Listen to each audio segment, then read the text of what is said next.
Quand vous venez et dit qu'il ne va pas rejeter quelqu'un à cause de sa plénitude. Et la plénitude, c'est comme l'eau, l'océan dans la mer. Elle est si pleine que tu peux venir, je peux venir, et il y aura de place pour tout le monde. Il y aura de place pour tout le monde à cause de sa plénitude. Nous avons tous reçu de sa plénitude et grâce pour grâce. Dans le verset 17, il dit, verset 17, car la loi était donnée par Moïse, la grâce et la vérité, la grâce et la vérité, la grâce basée sur la vérité de la parole de Dieu, la grâce basée sur la vérité éternelle du Dieu Tout-Puissant est venue par Jésus-Christ. La grâce nous parvient par Jésus-Christ, Emmanuel, le Dieu miséricordieux, Emmanuel, le Dieu compatissant, Emmanuel, le Dieu Tout-Puissant. Cette grâce vient, et comme tu viens, cette grâce viendra dans ta vie. Jean, chapitre 1, 16. Jean 1, 16. Vous notez ce que la Bible dit ici. Tout le monde peut venir. Si vous n'avez pas encore reçu, on dit, et nous avons tous reçu de sa plénitude. Si vous venez au Seigneur ce soir, vous allez recevoir de la plénitude de Dieu. Et je vais recevoir. J'ai dit, je vais recevoir. Quand vous savez du plus profond de votre cœur, de votre tréfonds, que Dieu n'est pas partial. Quand vous venez et dit qu'il ne va pas rejeter quelqu'un à cause de sa plénitude. Et la plénitude, c'est comme l'eau, l'océan dans la mer. Elle est si pleine que tu peux venir, je peux venir, et il y aura de place pour tout le monde. Il y aura de place pour tout le monde à cause de sa plénitude. Nous avons tous reçu de sa plénitude et grâce pour grâce. Dans le verset 17, il dit, verset 17, car la loi était donnée par Moïse, la grâce et la vérité, la grâce et la vérité, la grâce basée sur la vérité de la parole de Dieu, la grâce basée sur la vérité éternelle du Dieu Tout-Puissant est venue par Jésus-Christ. La grâce nous parvient par Jésus-Christ, Emmanuel, le Dieu miséricordieux, Emmanuel, le Dieu compatissant, Emmanuel, le Dieu Tout-Puissant. Cette grâce vient, et comme tu viens, cette grâce viendra dans ta vie. Ce soir, soirée de grâce pour toi. Ce soir, une soirée de l'offre, du salut par la grâce, de guérison par la grâce, de la bonté de Dieu par la grâce. Ce soir, c'est cette soirée et elle viendra dans ta vie au nom de Jésus. Il dit, la grâce et la vérité sont venues par Jésus-Christ. Il nous dit dans le verset 18, verset 18 dit, personne n'a jamais vu Dieu. À tout moment, le Fils unique, le Fils de Dieu, Jésus-Christ, Emmanuel, qui est dans le sein du Père, est celui qui l'a fait connaître. La grâce de Dieu vient dans nos vies et nous relie à Dieu. Nous sommes réconciliés à Dieu et la puissance de Dieu et la bonté de Dieu et la puissance créatrice de Dieu vient dans nos vies. Parce que nous sommes connectés à lui par la grâce. En Tite, au chapitre 2, verset 11. Tite, chapitre 2, 11. Car la grâce de Dieu, source de salut, la grâce de Dieu n'apporte pas le péché dans nos vies. Non, non. C'est parce que nous n'avons pas la grâce. C'est pourquoi il y avait le péché dans nos vies. La grâce de Dieu n'apporte pas l'iniquité dans nos vies. C'est parce que nous n'avions pas la grâce de Dieu. C'est pourquoi il y avait l'iniquité. La grâce de Dieu n'apporte pas le mal dans nos vies. Il dit quand la grâce de Dieu, source de salut, et il apportera ce salut dans ta vie aujourd'hui. J'ai dit, elle apportera le salut dans ta vie aujourd'hui.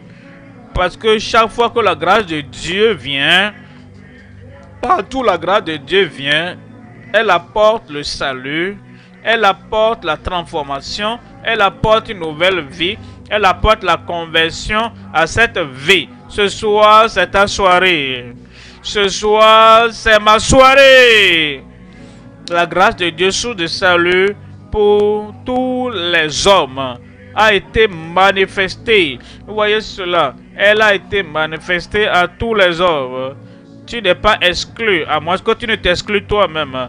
Tu n'es pas retranché de cette grâce de Dieu, à moins que toi-même tu ne te retranches de la grâce de Dieu. Parce qu'il dit, la grâce de Dieu se manifeste avec le salut et elle se manifeste à tous les hommes.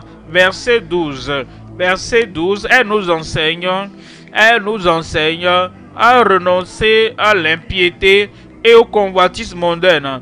C'est quoi l'impiété? Le caractère différent du caractère de Dieu. Dieu est amour, l'homme est de la haine. Dieu est saint, l'homme est impur. Dieu est sans péché et l'homme est pécheur. Ça, c'est l'impiété. Quand il y a le péché dans ta vie, quand il y a le manque d'amour dans ta vie, la haine dans ta vie, quand il y a la transgression dans ta vie, quand il n'y a pas la vérité, la tromperie dans ta vie, ça c'est l'impiété, la convoitise mondaine. Maintenant la grâce vient et cette grâce nous enseigne à renoncer à l'impiété et au convoitise mondaine et à vivre dans le siècle présent. Une personne qui a la grâce de Dieu mènera une vie sobre, pas une vie frivole, pas une vie pécheur, pas une vie mauvaise, pas une vie pécheresse, pas une vie violente et pas une vie qui n'apporte pas la gloire à Dieu. Mais la grâce de Dieu, vous savez, certaines personnes pensent grâce, grâce, grâce, grâce, les enseigne à pécher, ça ce n'est pas la grâce de Dieu. Vous n'avez pas besoin de la grâce pour pécher. Satan n'a pas la grâce et il pêche. Et tous les enfants suivants de Satan n'ont pas la grâce et ils pêchent. Quand la grâce vient, la raison pour laquelle la grâce vient, c'est pour que la grâce de Dieu et la justice de Dieu et la nouvelle vie viennent en toi. Et elle t'enseigne à renoncer à l'impiété et au convoitisme mondain et à vivre dans le ciel présent, dans la justice, dans la sainteté, la vie de Dieu en l'homme, l'amour de Dieu en l'homme, la bonté de Dieu en l'homme, le caractère de Dieu en l'homme. Que nous vivons dans la sobriété, dans la justice, dans la piété, dans le siècle présent. Et ça va arriver.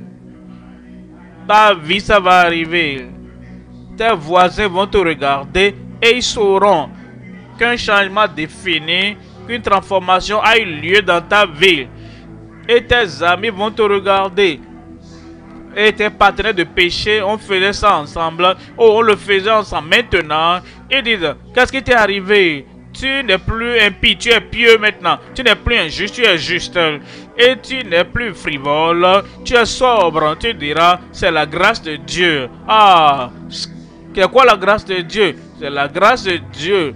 C'est la puissance de transformation qui vient de Christ et qui transforme ta vie.